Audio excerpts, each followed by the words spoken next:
Hey guys, so today I wanted to talk about the University of Idaho murders, and I wanted to talk about the theory of the neighbor, the creepy neighbor, or a creepy neighbor, I should say, being the murderer. And then at the end, I'm going to tell you what I think about this theory, whether I believe it or not. So, I've watched videos where they show the surrounding neighborhood of the house where the 4 University of Idaho students were murdered.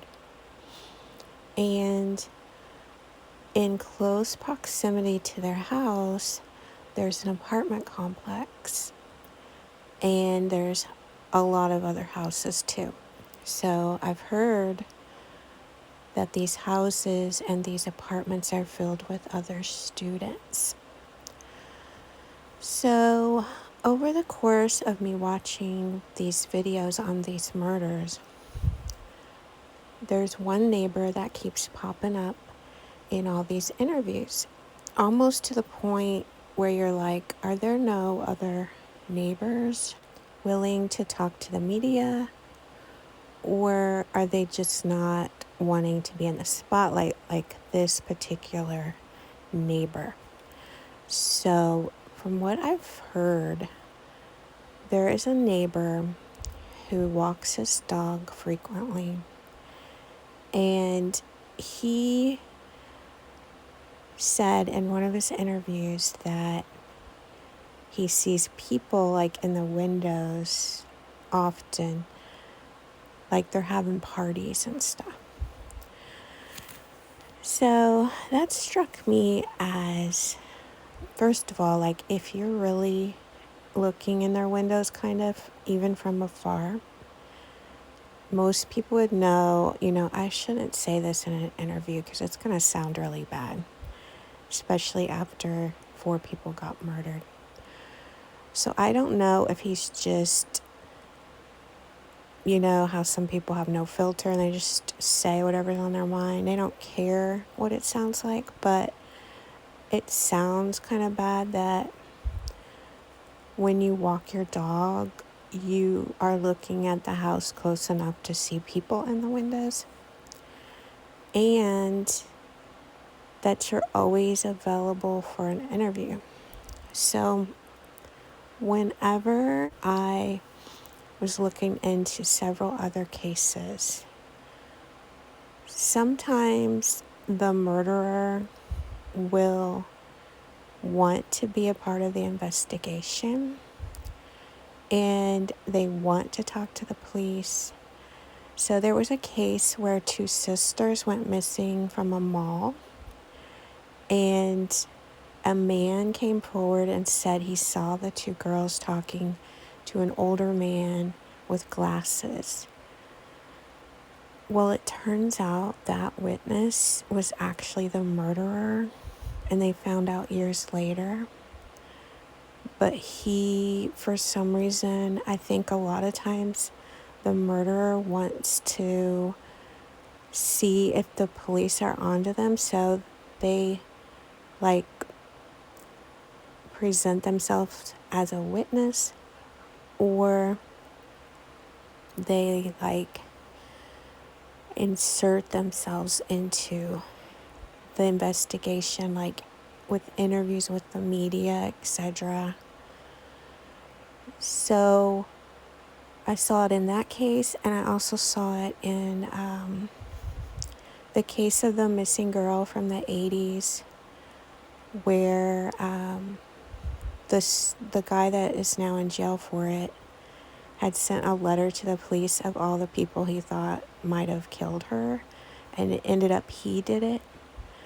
And there was another case where a girl went missing while she was jogging, and a guy came forward and said, oh yeah, I saw a man on her jogging path, and it ended up he was the murderer. So it happens a lot, kind of like A lot of people who start fires will be at the scene watching the fire be put out. So it's kind of like this guy wants more information. He wants to know what the police know. Or he wants to be around, kind of like, if he was really the murderer, why would he do an interview with the media?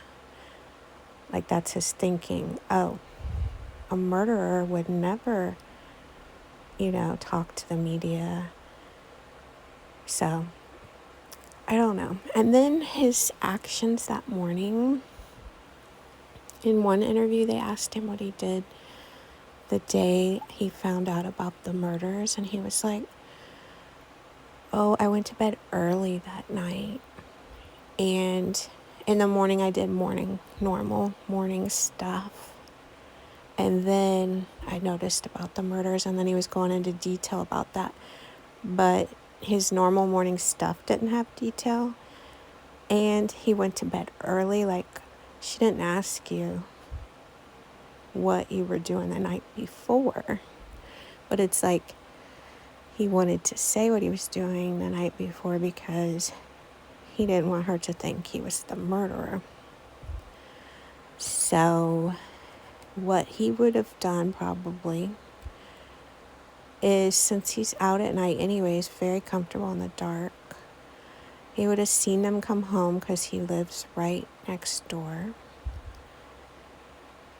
Now, the only thing is how he got into the apartment or into the house. It could be he just tried some doors, and in the back, apparently that one's left unlocked a lot, and he might have snuck in there. And he is known to walk his dog with a headlamp. So it kind of is freaky to think of him being in that house with the headlamp on while he's doing the murders. So the neighbor theory is a good one. I think it could be possible. It could be him. It could be a neighbor we haven't even heard of.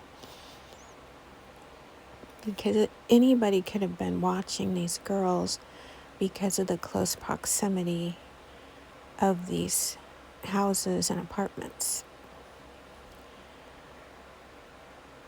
So what I think, though, is I actually don't believe the neighbor did it.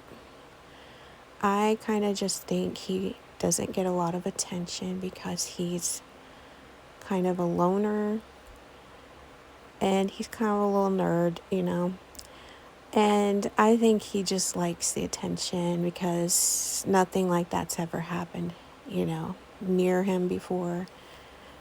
And most people probably don't want to have anything to do with the media, but he is getting all this attention from the media because they're hanging out down the street. So I kind of just feel like he's kind of a nerd, and he's just willing to talk, and of course the media is taking any information they can get. That's the way I feel. I really don't feel like he has anything to do with it. I personally believe in the ex-boyfriend theory, simply because of the phone calls the girl made right before she was murdered. I think the neighbor theory could be something the police could be looking into. They should be interviewing the neighbors, of course.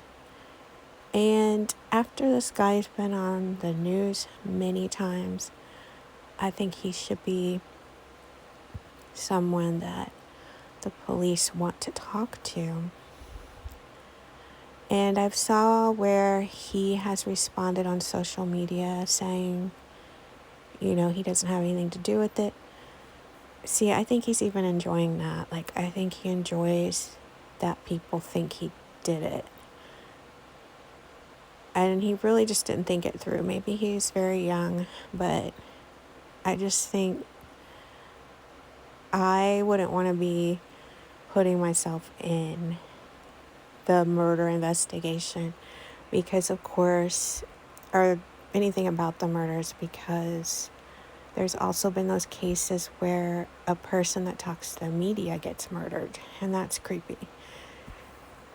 There's that case of the little girl that went missing from the bus stop, and they talked to other little girls at that same bus stop, and one of the little girls that was talked to got kidnapped as well, because these murderers are watching all these shows, and they might want to get somebody to shut up. So that's my opinion on the creepy neighbor theory. And I didn't say his name in this video because I don't like to give names out. There's plenty of videos where people are giving the names of these people, the suspects, But I personally, since we don't know if they actually had anything to do with it, I don't like to bring up their names and bash their names. But you can easily find this guy's name in other videos, in interviews with the media.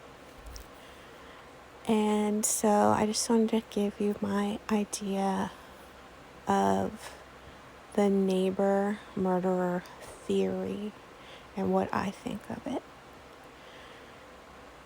So subscribe if you're new, and I'll see you in the next one. I know you told your friend you're not okay, and tell me what's wrong and why you never said you felt that way. And guess you're trying to stay strong and fake a smile until I look away. But I've known you too long, it hurts to watch your blue eyes fade to gray as you fade away,